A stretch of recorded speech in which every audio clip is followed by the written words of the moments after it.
പ്രവീണ പറയുന്നത് എന്താണെന്നർത്ഥത്തിൽ സന്ദീപ് അമ്മയെ നോക്കി. അമ്മയുടെ മുഖമാകെ തീ പിടിച്ച മട്ടിലാണ് ഉള്ളതെന്ന് സന്ദീപിന് തോന്നി. അമ്മേ, എന്താ ഇതൊക്കെ? ഇവൾ ഈ പറയുന്നതിൽ എന്തെങ്കിലും കാര്യമുണ്ടോ? ഞങ്ങളാരും അറിയാതെ അച്ഛന് മറ്റൊരു മകളോ? സത്യമാണോ അമ്മേ ഇത്? മകന്റെ ചോദ്യത്തിന് മുൻപിൽ സുമംഗലയ്ക്ക് തലകുനിച്ച് നിൽക്കേണ്ടി വന്നു. അതോടെ സന്ദീപ് അമ്മയ്ക്ക് മുൻപിലേക്ക് വന്നു. അമ്മയോടാ ഞാൻ ചോദിച്ചത്, ഞാൻ ഈ കേട്ടത് സത്യമാണോ എന്ന്. സുമംഗല മെല്ലെ മുഖമുയർത്തി സന്ദീപിനെ നോക്കി. മോനെ, അങ്ങനെ ഒരു അബദ്ധം പണ്ടെപ്പോഴോ അച്ഛന് സംഭവിച്ചു പോയതായിട്ട് ഞാൻ ഓർക്കുന്നു. അമ്മേ, അമ്മ പറയുന്നത് ഞങ്ങളുടെ അച്ഛനെ കുറിച്ചാണോ? സത്യമാണോ അമ്മേ ഇത്? അച്ഛൻ അങ്ങനെ ഒരു ബന്ധമുണ്ടായിട്ടും അമ്മ പിന്നെ അച്ഛനുമായുള്ള കല്യാണത്തിന് സമ്മതം മൂളിയോ? എനിക്കറിയില്ലായിരുന്നു. അതൊന്നും എനിക്കോ എൻ്റെ വീട്ടുകാർക്കോ അറിയില്ലായിരുന്നു മോനെ. അങ്ങനെ ഒരു സംശയം അച്ഛനോ മോനേട്ടനോ ഉണ്ടായിരുന്നെങ്കിൽ ഈ കല്യാണം അവർ നടത്തുമായിരുന്നോ? ഞാനിത് അറിയുന്നത് തന്നെ നിന്റെ ജനനശേഷമാണ്. അന്ന് പക്ഷേ നിന്നെയും എടുത്ത് ഞാൻ ആ വീട് വിട്ടിറങ്ങിപ്പോയതാണ്. അവസാനം ഈ ജന്മത്ത് ആ കുഞ്ഞിനെ എൻ്റെ മുൻപിൽ കൊണ്ടുവരില്ലെന്നും ഒരിക്കൽ പോലും ഞാൻ അറിയാതെ ആ കുഞ്ഞിനെ കാണാൻ പോയില്ലെന്ന വാക്കാൽ കരാറിലും വിജയേട്ടനുമായുള്ള ബന്ധം ഞാൻ തുടർന്നു പോരുകയായിരുന്നു. അന്നു മുതൽ ഇന്ന് വരെ വിജയേട്ടൻ എന്നോട് വിശ്വസ്തനായിരുന്നു എന്നുള്ള എൻ്റെ ധാരണകളാണ് ഇപ്പോൾ തിരുത്തി എഴുതപ്പെട്ടത്. സുമംഗല നെഞ്ചു തിരുമ്മി. അമ്മയുടെ മനസ്സിൻ്റെ വിങ്ങൽ എത്രത്തോളം ഉണ്ടെന്ന് സന്ദീപിന് മനസ്സിലാക്കാൻ കഴിയുന്നുണ്ടായിരുന്നു. പിന്നെ അച്ഛൻ അവളെ ഇവിടേക്ക് തന്നെ കൂട്ടിക്കൊണ്ടുവരാൻ എന്താണ് കാരണം? അവൾ ഇതുവരെ എവിടെ ജീവിച്ചോ അവിടെ തന്നെ അവൾക്ക് തുടർന്നാൽ പോരായിരുന്നോ? അത് സന്ദീപേട്ടന് മനസ്സിലായില്ലേ? അച്ഛൻ അവളെ ഇവിടേക്ക് കൂട്ടിക്കൊണ്ടുവന്നിട്ടുണ്ടെങ്കിൽ അതിന് ഒറ്റ ഉദ്ദേശമേ ഉള്ളൂ, നമ്മളെയെല്ലാം വെല്ലുവിളിക്കുക. 10-18 വർഷക്കാലം അമ്മയും നമ്മളുമൊക്കെ കാരണമല്ലേ അവൾക്ക് അച്ഛൻ്റെ സ്നേഹം കിട്ടാതെ പോയത്. അതിൻ്റെ പ്രായശ്ചിത്തമായിരിക്കും എല്ലാവരെയും വെല്ലുവിളിച്ചുകൊണ്ട് അച്ഛൻ കാണിക്കുന്നത്. പ്രവീണ കൈകൾ മാറത്ത് പിണച്ചു കെട്ടിവെച്ചുകൊണ്ട് ഭിത്തിയിലേക്ക് ചാരി നിന്നു. അപ്പോൾ ഇനിയുള്ള കാലം മുഴുവൻ അവളെ ഇവിടെ താമസിപ്പിക്കാനാണോ അച്ഛൻ്റെ തീരുമാനം? ഈ നാട്ടുകാർക്കും നമ്മുടെ ബന്ധുക്കൾക്കുമെല്ലാം ഇടയിൽ അച്ഛനും അമ്മയ്ക്കും മാന്യമായ ഒരു സ്ഥാനമില്ലേ അമ്മേ? അതൊക്കെ മറന്നുകൊണ്ടാണോ അച്ഛൻ ഈ തോന്നിവാസം കാണിക്കുന്നത്? എല്ലാം പോട്ടെന്ന് വയ്ക്കാം. എനിക്കും പ്രവീണയ്ക്കും അനുമോൾക്കുമൊന്നും ഇനി പുറത്തേക്കിറങ്ങി നടക്കണ്ടേ? ഞങ്ങൾക്കാർക്കും കോളേജിലോ ട്യൂഷനോ ഒന്നും പോകണ്ടേ? അതുപോലും ഓർത്തില്ലല്ലോ അച്ഛൻ. സുമംഗലയുടെ ചിന്തയിലും അതൊക്കെ തന്നെയായിരുന്നു. നാളെ മുതൽ മറ്റുള്ള മനുഷ്യരെയും ബന്ധുമിത്രാദികളെയും ഒക്കെ നേരിൽ കാണുമ്പോൾ നേരിടേണ്ട ആദ്യ ചോദ്യം അതായിരിക്കും. തൻ്റെയും കുഞ്ഞുങ്ങളുടെയും വീഴ്ച കാത്തിരിക്കുന്ന മനുഷ്യരുടെ മുഖത്ത് വിരിയുന്ന വിജയസ്മിതം. ഇവിടെ നിന്ന് അവളെക്കുറിച്ചുള്ള കഥകൾ പാടി പുകഴ്ത്താതെ അങ്ങോട്ട് കയറിച്ചെന്ന് കഴുത്തിന് പിടിച്ചിറക്കി വെളിയിൽ തള്ളുകയാ വേണ്ടത്. അച്ഛൻ്റെ മകളാണെന്ന ലേബലും കൊണ്ട് ഈ വീട്ടിൽ കയറി താമസിക്കാൻ വന്നിട്ടുണ്ടെങ്കിൽ അവൾ രണ്ടും കൽപ്പിച്ച് തന്നെയാവും വന്നിട്ടുള്ളതെന്ന് വേണം കരുതാൻ. പ്രവീണ പറയുന്നത് കേട്ട് സന്ദീപ് അവിടെ നിന്നുകൊണ്ട് മുകൾ നിലയിലെ അടഞ്ഞുകിടക്കുന്ന വാതിലിന് നേർക്ക് നോക്കി. പിന്നെ തിരിഞ്ഞു നിന്ന് അമ്മയോട് ചോദിച്ചു, അമ്മ കണ്ടായിരുന്നു അവളെ? ഇല്ല. കാണേണ്ടേ അമ്മയ്ക്ക്?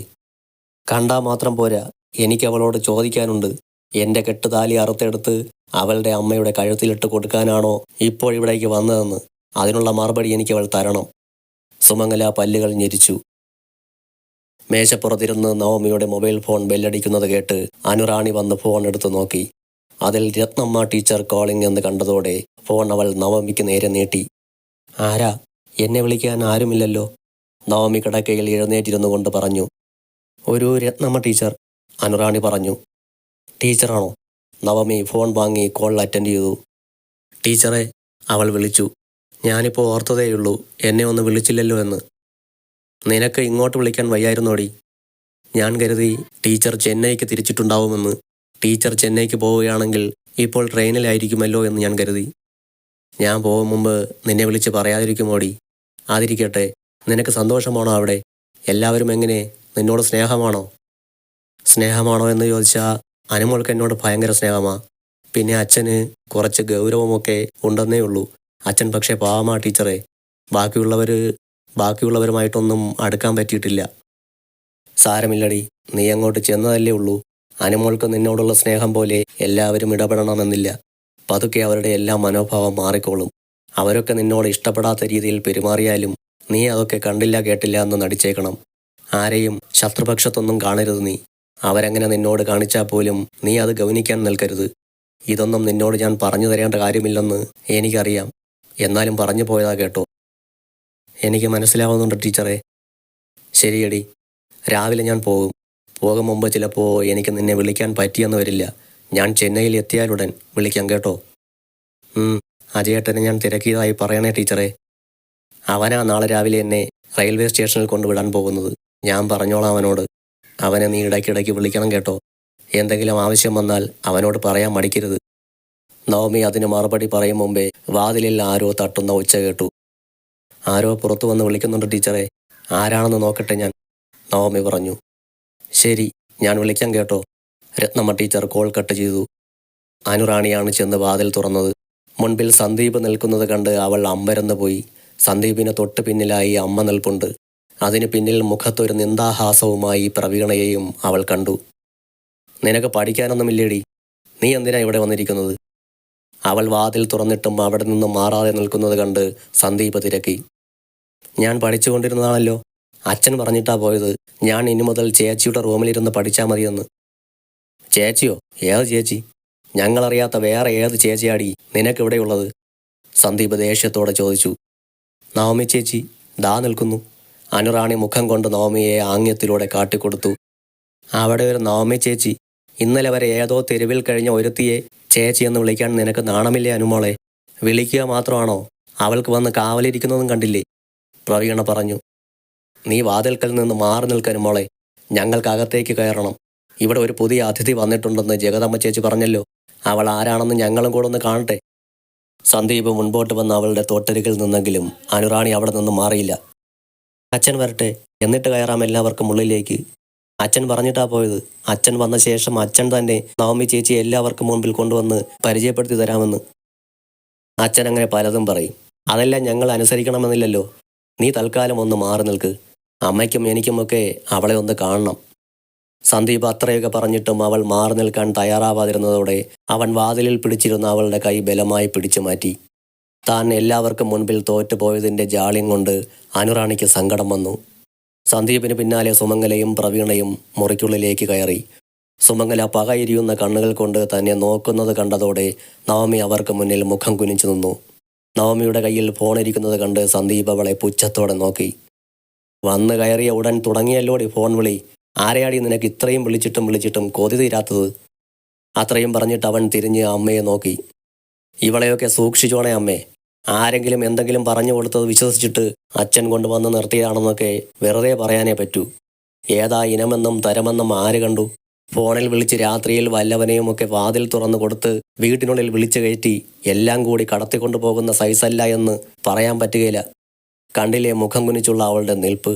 അത് തന്നെ കള്ളത്തരത്തിൻ്റെ ഒന്നാം തരം ലക്ഷണമാ. സന്ദീപേട്ട അനാവശ്യം പറയരുത്. നവമി ചേച്ചി ഈ വീട്ടിലേക്ക് വലിഞ്ഞു കയറി വന്നതല്ല, അച്ഛൻ കൂട്ടിക്കൊണ്ടുവന്നതാണ്. അനുറാണി പെട്ടെന്ന് നവമിയുടെ രക്ഷയ്ക്കെത്തി. ആണോടി? അച്ഛൻ കൂട്ടിക്കൊണ്ടു വന്നതാണ് ഇവളെങ്കിൽ ഇന്നലെ വരെ ഇവൾ എവിടെയായിരുന്നു? പെട്ടെന്ന് എവിടെ നിന്നോ മാനത്ത് നിന്ന് പൊട്ടി വീഴും പോലെ ഒരുത്തിയെ വീട്ടിലേക്ക് കൊണ്ടുവന്നിട്ട് ഇതെൻ്റെ മകളാണ്, നിങ്ങളെല്ലാം അത് അംഗീകരിച്ചോളം എന്ന് അച്ഛൻ പറഞ്ഞാൽ ഞങ്ങൾക്കത് അംഗീകരിച്ചു കൊടുക്കാൻ ഇത്തിരി ബുദ്ധിമുട്ടുണ്ട്. നിനക്കതിന് കഴിയുമായിരിക്കും, പക്ഷെ ഞങ്ങളെ ആ വഴിക്ക് പ്രതീക്ഷിക്കണ്ട. സന്ദീപ് പറയുന്നതാണ് ശരിയെന്ന മട്ടിൽ നിൽക്കുകയാണ് സുമംഗലയും പ്രവീണയും. നീ എവിടെയായിരുന്നടി ഇത്രനാൾ? സുമംഗല നവമിയെ നോക്കി ചോദിച്ചു. നവമി മുഖമുയർത്തി മുൻപിൽ നിൽക്കുന്നവരെ നോക്കി. ഭയം കൊണ്ടോ സങ്കടം കൊണ്ടോ അവളുടെ കണ്ണുകൾ നിറഞ്ഞിട്ടുണ്ടായിരുന്നു. അവളുടെ ഒരു കണ്ണീർ നാടകം. നിന്റെ പൂങ്കണ്ണീർ കാണാനല്ലടി ഞങ്ങളിവിടെ ടിക്കറ്റ് എടുത്ത് വന്ന് നിൽക്കുന്നത്. അമ്മ ചോദിച്ചത് കേട്ടില്ലേടി നീ? അതിന് മറുപടി പറയ്. സന്ദീപ് ശബ്ദമുയർത്തി. കൊല്ലത്ത് അച്ഛൻ്റെ വീട്ടിൽ, നവമി ശബ്ദം താഴ്ത്തി പറഞ്ഞു. അച്ഛൻ്റെ വീട്ടിലോ? നിനക്കപ്പോൾ എത്ര അച്ഛന്മാരുണ്ടടി? കൊല്ലത്തെ അച്ഛനും കോട്ടയത്തെ അച്ഛനും. കൊള്ളാമല്ലോടി നീ. അമ്മ കേട്ടല്ലോ ഇത്. ഇവൾ ഒന്നാം തരം തട്ടിപ്പുകാരിയാണെന്നുള്ളതിന് വേറെ തെളിവെന്തെങ്കിലും വേണോ? സന്ദീപ് ഏട്ടാ, നവമി ചേച്ചിയെ വെറുതെ ആക്ഷേപിക്കില്ലേ. ചേച്ചി ഇത്രയും നാൾ നിന്ന വീട്ടിലെ അച്ഛനെയാണ് ചേച്ചി കൊല്ലത്തെ അച്ഛൻ എന്ന് പറഞ്ഞത്. നമ്മുടെ അച്ഛനല്ലല്ലോ ചേച്ചി ഇത്ര നാൾ വളർത്തിയത്. അനുറാണി അവരെ മാറി മാറി നോക്കിക്കൊണ്ട് പറഞ്ഞു. നിന്നോട് സന്ദീപ് ഏട്ടൻ എന്തെങ്കിലും ചോദിച്ചോടി? നിന്നോട് ചോദിക്കുമ്പോൾ മതി നീ മറുപടി പറയുന്നത്. അവളുടെ ഒരു നവമി ചേച്ചി ഒലിപ്പിക്കുന്നത് കണ്ടാൽ തോന്നും അവളുടെ കൂടപ്പിറപ്പാണെന്ന്. പ്രവീണയ്ക്ക് അനുറാണിയുടെ കവളത്തൊന്ന് കൊടുക്കാൻ കൈതരിച്ചു. നീ എന്തിനാണ് ഏത് നേരവും ഈ ഫോൺ കയ്യിലെടുത്ത് വച്ച് ഉരുട്ടിക്കളിക്കുന്നത്? ഈ വീട്ടിൽ നിന്ന് നീ ഇനി ആർക്കും ഫോൺ ചെയ്യരുത്. പറഞ്ഞതും സന്ദീപ് നവമിയുടെ കയ്യിലിരുന്ന ഫോൺ പിടിച്ചു വാങ്ങി. പിന്നെ അത് തൊട്ടടുത്ത ഭിത്തിയിലേക്ക് ഒറ്റ ഏറ് കൊടുത്തു. നവമിക്ക് എന്തെങ്കിലും ചെയ്യാൻ കഴിയും മുമ്പേ നൊടിയിടയിലാണ് അത് സംഭവിച്ചത്. ഫോൺ ഭിത്തിയിലിടിച്ച് നാലുപാടും ചിതറിത്തെറിച്ചു. കുറച്ച് കറുത്ത ചീളുകളും ആകൃതിയില്ലാത്ത രൂപങ്ങളുമായി ആ ഫോൺ തറയിൽ ചിതറിക്കിടന്നു. തെറിച്ചു വീണതിൽ ഫോണിൻ്റെ ബാറ്ററി തൻ്റെ കാൽക്കീഴിലേക്ക് നിരങ്ങി വന്നപ്പോൾ സന്ദീപ് അത് ദേഷ്യത്തോടെ തട്ടിത്തെറിപ്പിച്ചു. അത് കണ്ടതും പ്രവീണയുടെ മുഖത്ത് ഒരു മന്ദഹാസമുണ്ടായി.